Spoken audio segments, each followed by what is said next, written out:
We need to be able to have people have a show where they can ask questions. Hey, I'm up against this. What would Charlie say? And we play a clip of what Charlie said a month ago, a year ago. We have decades worth of my husband's voice. We have unused material from speeches that he's had that no one has heard yet. We have Sunday specials lined up to the brim because my husband was so intentional about making sure. If you're watching this video, there's a good chance you agree with what most people are saying, that the video from the Aspen event involving Charlie wasn't real. There are just too many questionable details and too many strange things surrounding it for many people to believe Charlie actually said the words about appointing his wife as the next CEO of TPUSA. That there was enough content. Always. He made sure we recorded everything. Everything. He would not do a speech unless we could get the video and the 100%. So we have speeches that no one's heard of. We have interviews that no one's heard of. We have stuff from Korea and Japan that no one's heard of. Podcasts. So, I mean, in the words of my husband, buckle up, because there is a lot of content to be had. And we have so many amazing things down the pipeline that we are working on currently that will unveil in due time. I am so excited. Yeah. But what if I told you I found one more detail that pushes me even further toward the idea that Erica and certain people connected to TPUSA may have used AI to create the audio first and then built the video around it? And do you remember this clip of Erica right here? Erica seemed surprisingly enthusiastic while talking about plans for releasing previously unseen content from her husband just a month after his passing, and one particular detail really stood out to me. She said, "We have decades worth of my husband's voice," and kept coming back to the same idea. Then she added things like, "No one has heard it yet, and no one has heard this speech." What caught my attention was that she consistently focused on what people had heard, rather than saying things like, "No one has seen this yet," or "No one has seen that video."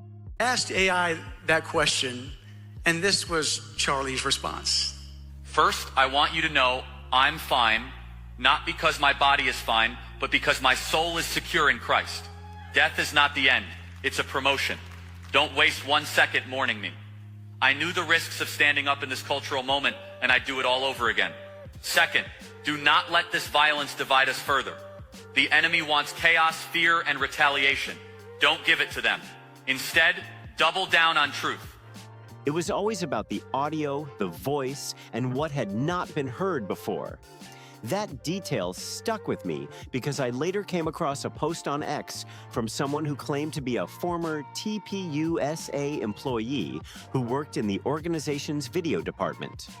The post said, "So I should also point out, having worked in TPUSA's video department for years, when 11 Labs first released, we internally toyed around with cloning Charlie Kirk's voice. I know because I was one of the first to suggest we try." The person also claimed that AI-generated voice dubs were later used for promotional content and voiceover work to help publish material faster due to Charlie's demanding schedule.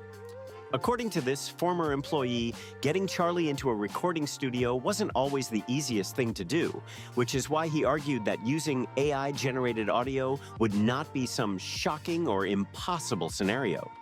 From his perspective, it was already technology the organization had experimented with in the past, so he viewed it as something that at least deserved consideration rather than being dismissed outright. He made those comments while responding to another social media user who strongly insisted that the video released by TPUSA was completely authentic. That person wrote, "No, it's not AI. No, this is not the debut of Charlie GPT. It's from footage of a very real moment of Charlie Kirk addressing an awkward question from a concerned donor at their August 2025 event in Aspen." Double down on courage. Double down on your faith and on your families. That is how you honor me. Third, remember this. America is worth it. Free speech is worth it.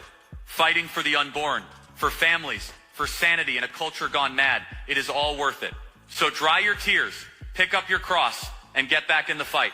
Do it with joy, do it with strength, and never ever let evil think it won. The post then referenced the exchange itself, quoting the donor's question.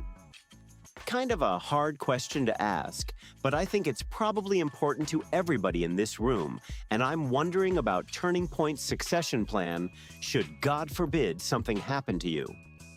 The response continued by claiming that Charlie answered, "What a great question," in a deadpan tone, while donors reportedly laughed nervously. Notably, much of that description appeared to mirror details that had already been reported elsewhere. The former TPUSA video employee pushed back by arguing that because AI voice technology had allegedly been tested and used for certain content projects in the past, it was at least within the realm of possibility that audio could be altered or recreated. However, these remain claims and opinions being debated online rather than independently verified facts. So why do some people react so strongly and immediately reject the possibility of AI involvement, arguing that TPUSA or Erica would never do something like that? The argument from critics is that if AI voice tools were allegedly used for certain projects during Charlie's lifetime and with his knowledge, then the idea itself would not be completely unheard of. Supporters, of course, see the situation very differently and maintain that the footage is authentic. Another point raised by skeptics involves earlier statements about Charlie's large backlog of content. They point to comments suggesting he was highly focused on creating enough material to keep publishing regularly. Because of that, some have questioned where all of that previously mentioned content is today and whether those plans changed over time. To just literally clarify it. The donor. You know, that was one of their hang-ups, right? They said, well, we were trying to protect the donor. Protect the donor from what? You asked a question. The question was reasonable, right? If he gives this presentation and talks about whatever he's going to do, you might ask a reasonable question like, hey, Charlie, you're one guy. That's how I was told the context was. You're one guy. What would happen if you weren't here? Why would they have to protect the donor from that? The donor who asked the question was Julie Fields. Critics have also pointed to the AI-generated voice tribute played at Dream City Church on September 14th, 2025, just days after his passing, arguing that it demonstrates how AI voice technology was already being used publicly in connection with Charlie's legacy. I was genuinely surprised when I first saw that clip. To this day, there seems to be ongoing debate about who actually created it, but it was reportedly played at multiple churches, including Dream City Church in Phoenix, Prestonwood Baptist Church in Texas, and Awaken Church in California. For critics, the use of an AI-generated version of a deceased public figure's voice in that setting felt unsettling and sparked a lot of strong reactions online. What stands out to me even more in the controversy surrounding the Aspen video is the lack of a direct public response from Erica herself. As CEO, many people expected her to address the claims head-on, explain her position, and clarify what is true and what is not. Instead, critics point to comments made by others associated with the organization, including statements suggesting that the video was released in part to provoke reactions from critics or online commentators.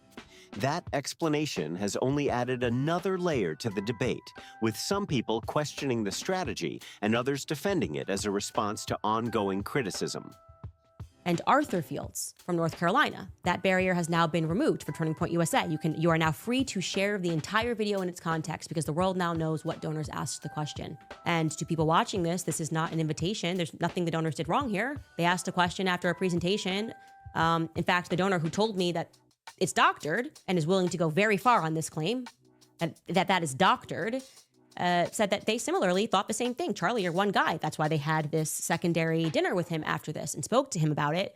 And Charlie never once said anything about Erica to them, about his plans. He simply reiterated that the board would figure it out. Either way, the controversy continues because many observers feel key questions still have not been answered directly. Critics of TPUSA argue that there still hasn't been a definitive answer to the questions surrounding the video, and they reject the idea that this controversy has somehow been settled. From their perspective, there is no gotcha moment because the concerns being raised have not gone away. Candace, for example, has continued pressing for clarification and has publicly stated that she reached out multiple times seeking specific answers about the footage. He talked about Steve Jobs. He talked about people like Steve Jobs, who lost his life, and Apple carried on. He did not elect Erica Kirk to take his spot legally in any documents outside of private conversations that we're never going to hear. But this is a video that exists, and I just helped you remove a barrier, so you're free to now share the entire thing. And again, I want to be clear, I don't think the donors did anything wrong. So we don't need to look into the donors. We're just helping Turning Point remove the barrier because it doesn't matter, even though the donors are not even on camera. According to those claims, the questions were straightforward. Was the video of Charlie naming Erica as his successor altered in any way? Was any audio enhanced, modified, or recreated? And was the clip presented in a context that accurately reflected what Charlie was actually discussing at the time? Critics say that despite multiple attempts to get clarification, they have not received a detailed response from any executive. They point out that public replies on X have simply stated that the video is real without providing additional information about the concerns being raised. The former TPU-SA video department employee also weighed in again, stating, "And let me just say, for how much footage they have of the man, I'm talking decades of preserved footage. Making an AI video, especially with the technology we have today, wouldn't be as hard as you think." That comment has fueled even more debate because AI tools have advanced at an incredible pace and are now widely available. Critics argue that powerful organizations may have access to even more sophisticated resources. Still, regardless of where people stand on the controversy, many observers agree on one thing. Technology can create convincing content, but the central question remains whether the claims being made are actually supported by evidence and facts. Instead, her method of dealing with reasonable public questions is to use Turning Point's bottomless budget to target people with influencers and lawyers while she directs her private plane to transport her away from any meaningful debate. So I'm going to say this again, Erica Kirk is not built for public life. She's not qualified for public life, or rather, legitimate public life, earned public life. The Daily Mail article that discussed the controversy included an interesting statement about the Aspen footage. According to the report, going forward, Turning Point has no plans to publish the video of the Aspen event. We never release investor videos to protect the privacy of those present at those gatherings, and we are not changing that policy now, a Turning Point representative reportedly told the outlet. The article went on to say that while releasing the footage could potentially address allegations that the video was misleading, some people within the organization believed those efforts would not be accepted in good faith and that the footage could simply become the subject of further controversy. The report also claimed that the donor who asked the succession-related question did not want her identity or question made public, according to sources cited by the Daily Mail. That detail immediately raised more questions for critics. They pointed out that the donor was later publicly identified and discussed elsewhere, including on Candace's show. But she carries on anyway because this is what was promised to her. That's my honest opinion that I want to share with you guys today. I believe Erica Kirk was told that they would make her vice president in 2028. That's what it feels like to me. When I look at everything that's happened, what they were doing, the way the wind was blowing, it was like Erica Kirk was promised that she would become vice president of the United States because she has approached everything as though it was a coronation, right? A coronation. And in a traditional aristocracy, you don't care about the voice of the people. You don't need to answer questions. You're just born into it. And if we're being honest, because of that, some observers have questioned whether the information presented in the article fully matches later developments surrounding the story. It's one of several details that continues to fuel debate and scrutiny around the entire situation. So, where does that leave the story now? Critics point to the fact that the donors who reportedly asked the succession question have since come forward publicly. According to their account, Charlie never explicitly named Erica as his successor. They have claimed that he did not mention Erica in his answer on stage and did not do so later during dinner conversations either. Those claims have become a major part of the ongoing dispute surrounding the Aspen event. That is why some commentators keep returning to the Daily Mail article and closely examining its reporting. The outlet stated that it had viewed the video and provided what it described as Charlie's response. The article quoted him as saying, "What a great question," before continuing with an answer that focused on leadership and the organization rather than naming a specific successor. The passage read, "A lot of my job is not always in the day-to-day details. It's very much vision casting, very much driving success," he said. "We have a great board, and God forbid if something happens, they'll figure it out."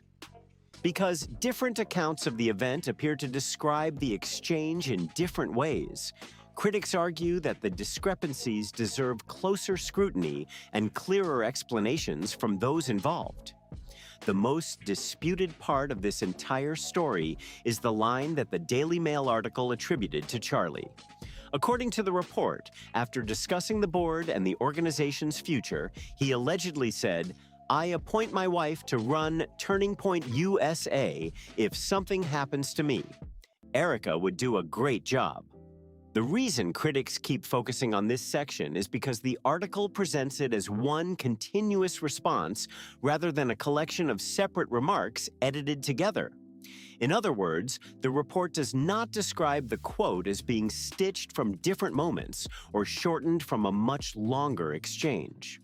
Critics argue that it is presented as a direct sequence of statements delivered one after another. Because of that, they have questioned whether the wording sounds natural and whether it accurately reflects the full context of the conversation. Supporters, meanwhile, maintain that the reporting accurately described what was said. The debate becomes even more intense because other accounts of the event reportedly tell a different story. The idea that someone can simply be installed into a position of power, that is the truest representation of the United States that we live in today and yesterday, by the way. We live in an oligarchy, okay? Few powerful people are controlling everything, and that oligarchy has guaranteed Erica Kirk power. But what's happening right now, and I want you to pay close attention to this, is that Erica has discovered that while she does enjoy the benefits from the power of the oligarchy, she loves that. She's like, this is great, this is amazing. She never considered what it would feel like, what it would mean if she only had the oligarchy on her side, okay? So let me explain that another way. Erica wants both.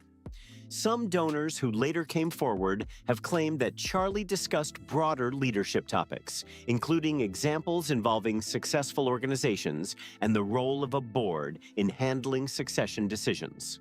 According to those accounts, he emphasized that the board would know how to respond if something happened to him. Critics point to those statements as conflicting with the version described in the article and argue that the differences raise important questions. As a result, people continue comparing the various accounts and asking whether they can all be reconciled with one another. According to the people who came forward, Erica's name was never mentioned during that discussion at all. Those claims have only added to the confusion surrounding the video and the growing debate over why the footage has not been released publicly. I've also seen a lot of posts online from people trying to make sense of the situation. One common argument goes something like this. Candace says she has the video. She can release it. She's never signed an NDA regarding donors in Aspen, and any NDA she has signed wouldn't apply to anything that occurs after she left. She has zero legal obligation as a journalist to protect anyone in that video. From that perspective, some people argue that if the footage clearly shows Charlie appointing Erica, then releasing it would settle the matter immediately. Others take the argument even further and ask why the video has not been made public if it would supposedly resolve the controversy once and for all. They speculate that there are only a few possibilities. Either the footage is not available, the footage does not show what some people claim it shows, or there are other reasons for keeping it private. Critics and supporters continue to reach very different conclusions from the same set of facts. At the end of the day, these are competing theories being argued online. What remains clear is that both sides believe the video would provide important context, which is why the demand for more transparency has only grown louder as the controversy continues. She wants the power of the few to pull the strings behind the scenes, to force the many to authentically like her. With enough ad spend, with enough tears, with the right outfits, with the right words and speeches written for her. She wants that feeling, that high that she's chasing is when she came out at the memorial event and everyone genuinely loved her and embraced her and cried for her and cheered for her. Erica is chasing that high of being truly desired. And that only works if the people are unaware of the puppet masters in the background. Here's an important distinction that often gets lost in the discussion. Candace's position, as her supporters describe it, is not that the entire Aspen speech was fabricated or that the event itself never happened. Rather, they argue that her concerns center on whether specific portions of the material were altered, edited, presented out of context, or otherwise changed in a way that affects their meaning. According to that view, she has never claimed that the entire speech was an AI-generated creation from start to finish. Supporters also point out that she has said she possesses a copy of the original uncut Aspen footage and has been seeking permission from an authorized TPUSA representative to release it publicly. Alternatively, they say she has repeatedly called on TPUSA to release the complete version themselves.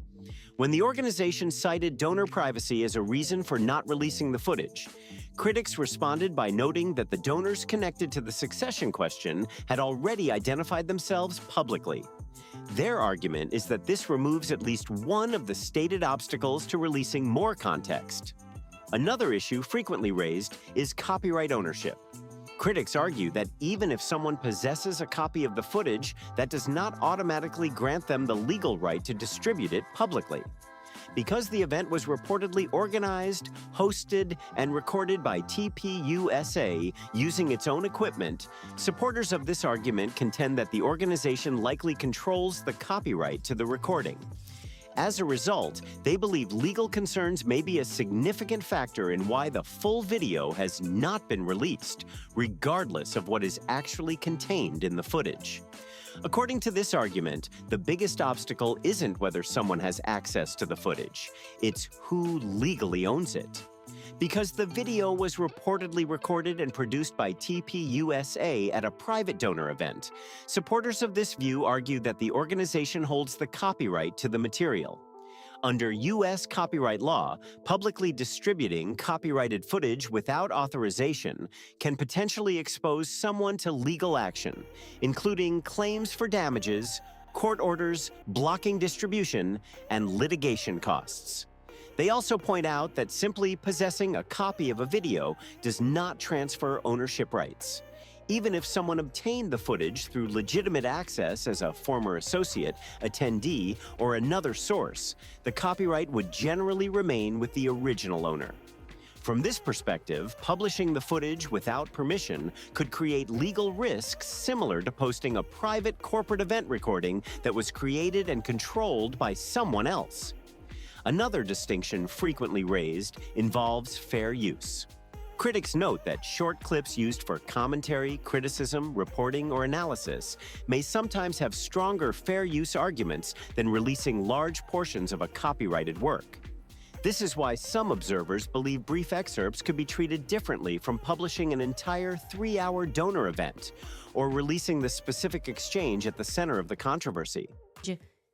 I'll also add here that Barack Obama, for all his flaws, he was articulate and he was convincing. These are two things that Erica Kirk lacks. She lacks character. So it's more difficult of a sell to try to give Erica Kirk to the public and say you must accept her. What we do know is that Erica is not who she is pretending to be. That much is obvious. She's nasty behind the scenes, and she directs these hits that are coming at people that question her, the authority that's been handed over to her. And as I told you guys before, they argue that courts often examine factors such as the amount used and whether the material represents a significant portion of the original work.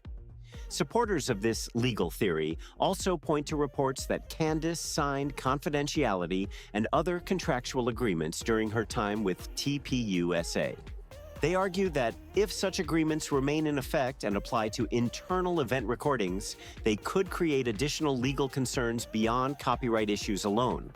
Whether those agreements would ultimately prevent disclosure would depend on their specific terms and enforceability. But critics believe they may help explain why the full footage has not been released, despite ongoing public pressure and intense interest in what it may contain. According to reports and public statements, TPUSA has already sent Candace cease and desist letters over various disputes, which is why some observers believe her legal team may be advising caution when it comes to releasing any additional footage. Whether that's the actual reason or not, supporters of that theory argue that publishing the video could expose her to further legal challenges that she may prefer to avoid. Because of that, critics say the focus has shifted back to Erica and TPUSA. They point out that Erica was among the first public figures connected to the organization to discuss the existence of the video and the claim that Charlie expressed confidence in her leadership. For that reason, some believe she is in the best position to address the controversy directly and provide more detailed answers about the footage and the circumstances surrounding it. It was her who personally made phone calls to people, telling them not to attend the Catholic for Catholics event that I did back in March. She made phone calls to priests, bishops, despite denying being Catholic, and attendees alike, telling them not to attend a prayer event. It wasn't a political event. I was talking about Erica Kirk on stage. All while she publicly pretends that she's some innocent victim who's trying to carry on her husband's vision. Guess what? Your husband believed in the free markets. He didn't believe in power phone calls behind the scenes. You're operating like Ben Shapiro, not Charlie Kirk. Erica directs every single thing that you are seeing from behind the scenes because she's a coward, okay? It was her who directed Andrew Kovet to lie about Charlie's attendance at the Catholic Church. He just likes the architecture. Oh, really?